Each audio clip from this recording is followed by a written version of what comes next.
All right, maybe we'll jump to Thad here. Hey, Dawson, how you doing, man? What's up, Thad?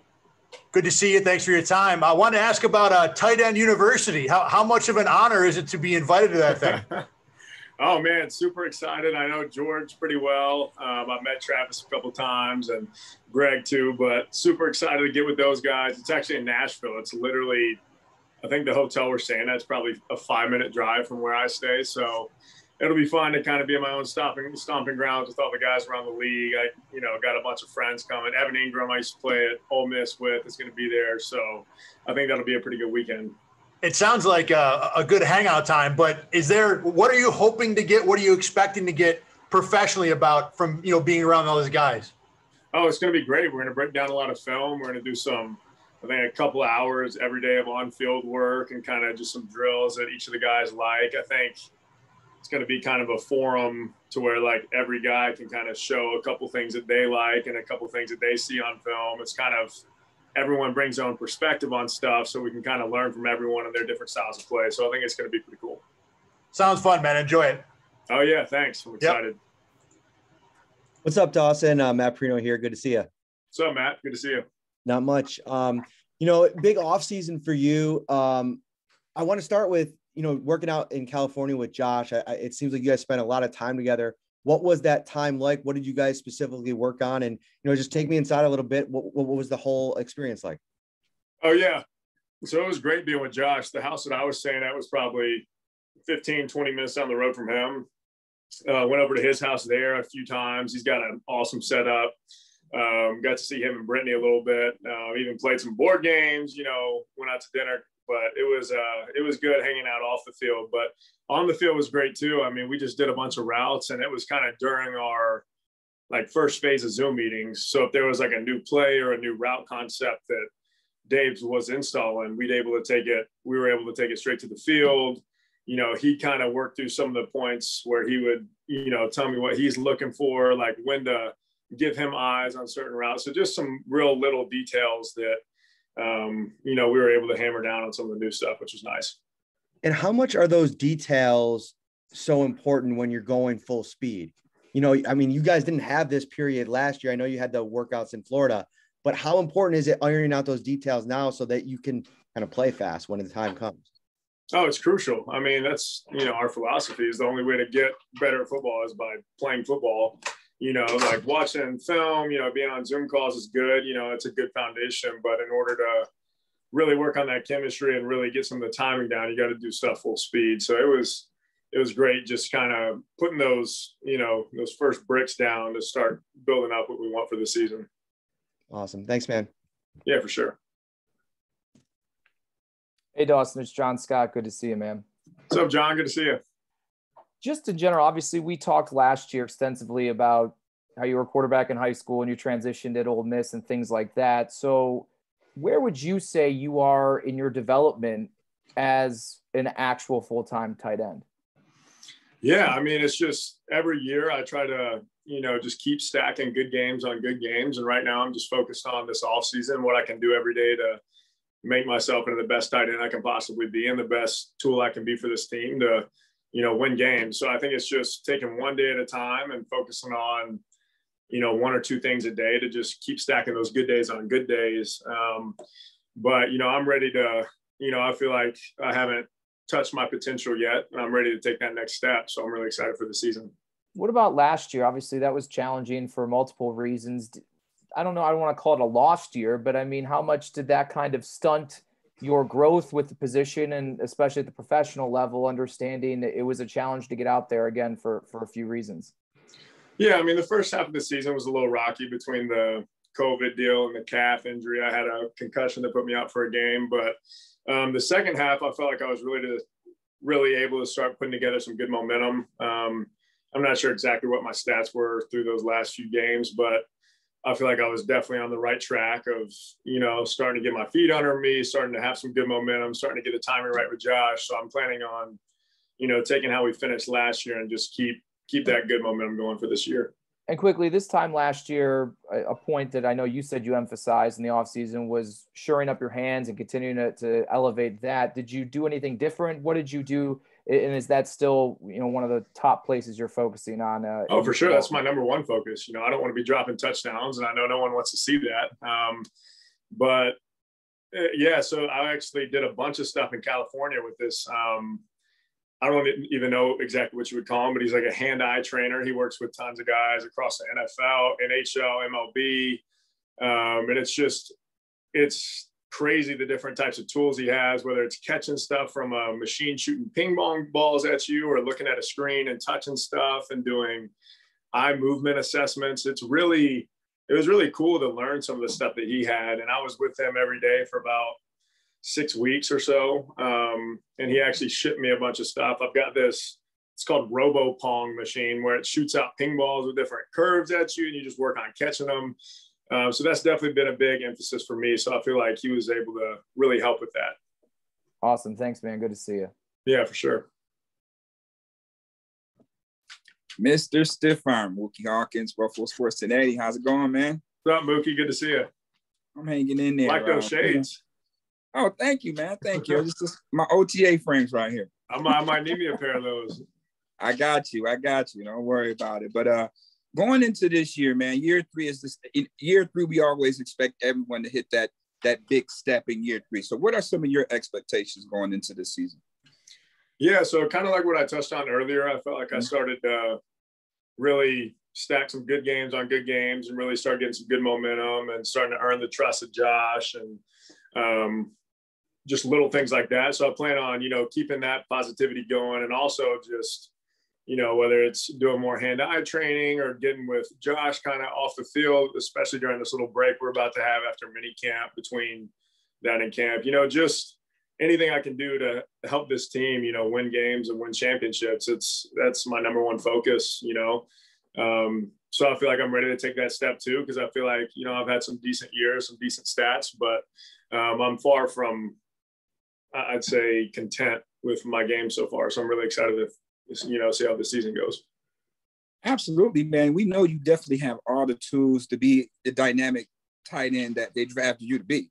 And, and you talk about working, training at game speed with Josh, but as a tight end, how difficult is it for you to process having patience in pass catching situations?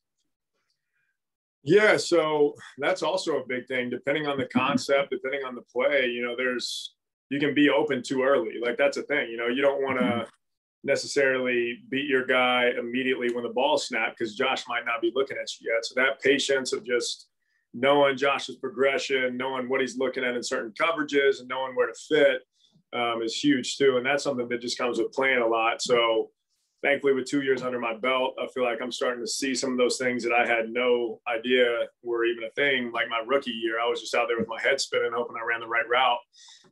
But now, I'm able to start focusing on some of those intricate details that Josh is looking for too.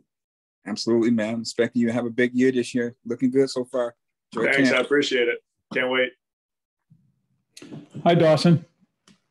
Hey, Vic, how's it going? Hey, good. How are you? Good, thanks.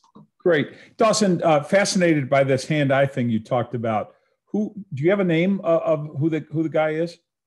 Yeah, so his name is Ryan Harrison. His brand is called Slow the Game Down. He's kind of under a company called Neurodynamic Vision. There's a couple guys that work there, but yeah, his name was Ryan Harrison.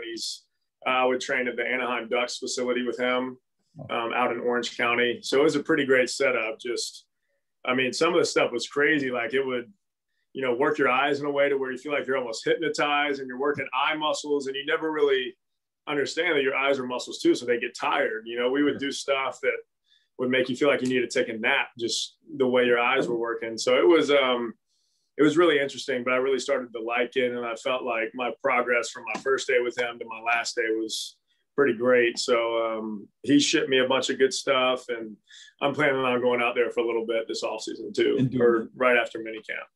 Right. And the time span was like, you worked with him for a matter of, say, how many weeks? So 5 days a week for 6 weeks. So 30 days. Cool. And he's based in Southern California. Okay. Yeah. And Dawson, right after the season, like literally, days after the AFC Championship game, Brandon Beane spoke with us. And he was, obviously it was feeding off of what Travis Kelce had done, particularly in that game. And the thought process was to the line, you know, we don't have the kind of guy at tight end that would scare teams. Basically, he was saying the way like a Kelce would. I don't know that he specifically said Kelce, but we understood what he meant.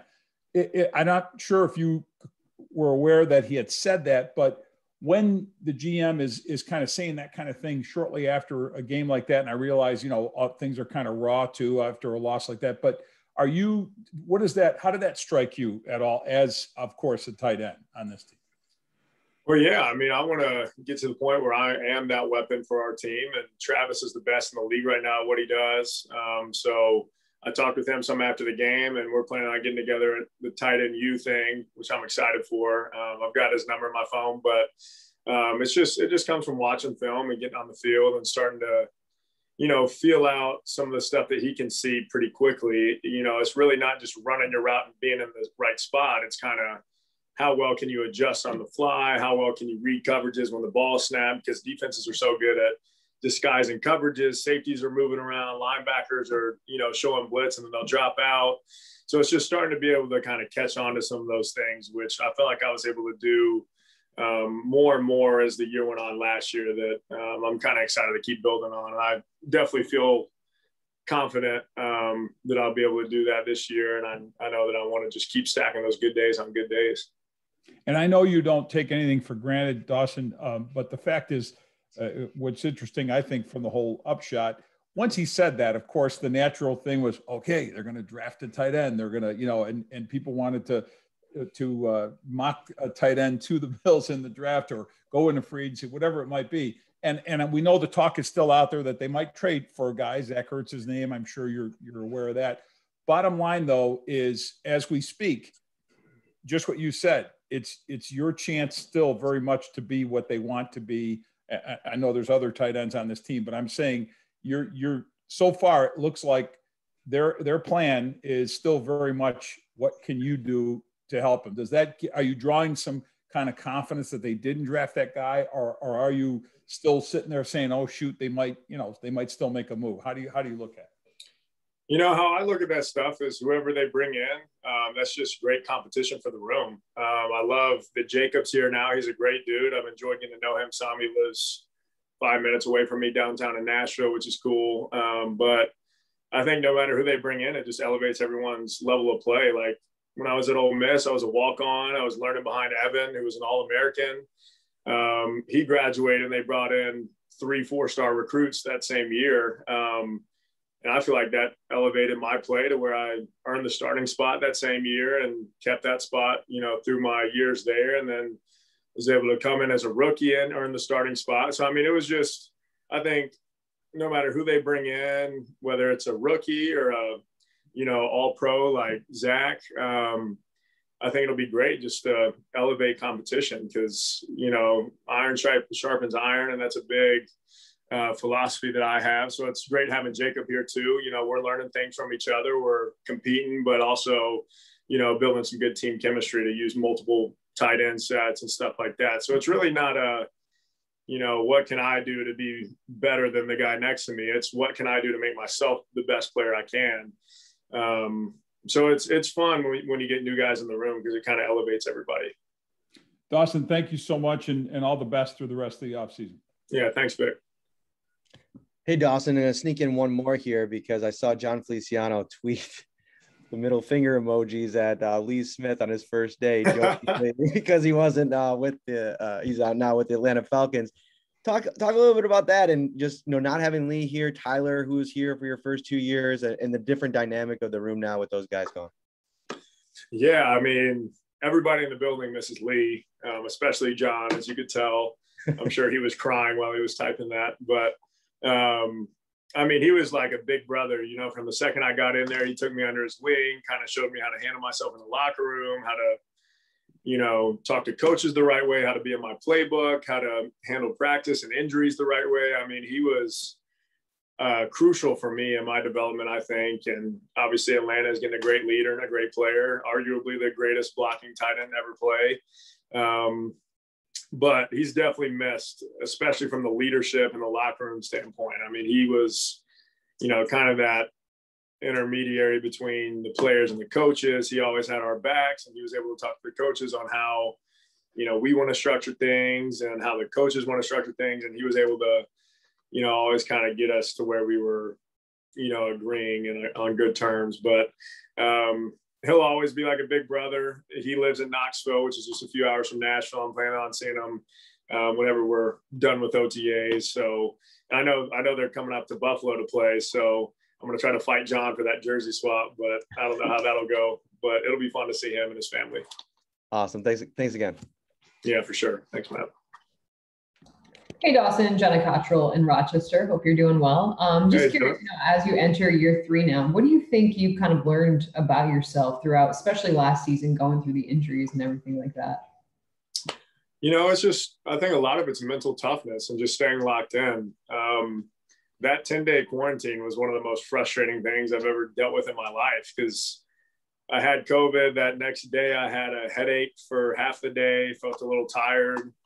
And then the next day felt completely fine, but I had 9 days left of sitting in my apartment, couldn't leave, all my food was delivered to me. The trainers were awesome, hooking me up with, whether it was emergency or even they brought me some stuff where I could get my calf right. So, we had a great support system here, but it was just mentally I just felt so distant from the team, couldn't see anybody. I was watching the games on TV, which was super weird for me, just being on the couch while your teammates and brothers are out there, doing what we've been, working for all year. But it's just staying mentally checked in and mentally tough and being able to know that I can get over whatever injury comes my way, whatever setback, whether it's, a mild concussion or someone else is starting to play more than me. It's just, staying mentally checked in, because when I get that opportunity, I want to be able to make the most of it. And then for you, where do you evaluate your play? And now as you enter year 3, having, a rookie year to go through last year, where do you see yourself? What do you think are your strong suits? And then where do you evaluate and say, hey, I want to improve on this?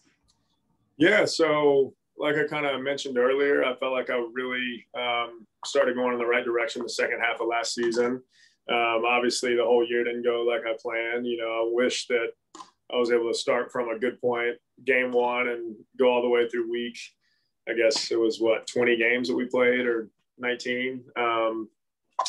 But I really want to keep focusing on just the hands thing. I don't want to be dropping any balls. I know that's an obvious thing, but at the same time, I know my abilities and my athleticism to where I can get out and run routes against whoever covers me. And I feel like I can create that separation that's needed. And also in the run blocking game, I feel like that's something that might have come the furthest since my rookie year. I feel like I have been able to, learn from Lee a lot. Coach Boris has been awesome. Just learning small techniques to where I can get the job done and not necessarily be like Lee, but do my job that's needed to be done so we can run the ball well too. Just kind of, I want to be the full tight end. I don't want to ever have to come off the field. So if it's pass protecting, if it's run blocking, if it's running routes against corners and safeties, I want to be able to do it all. So I don't think there's any part of my game that's reached its full potential. So I'm just going to keep working on everything and, try to be that perfect, well-rounded tight end. Awesome. Thank you so much. Appreciate it. Sure. Thanks, John. All right.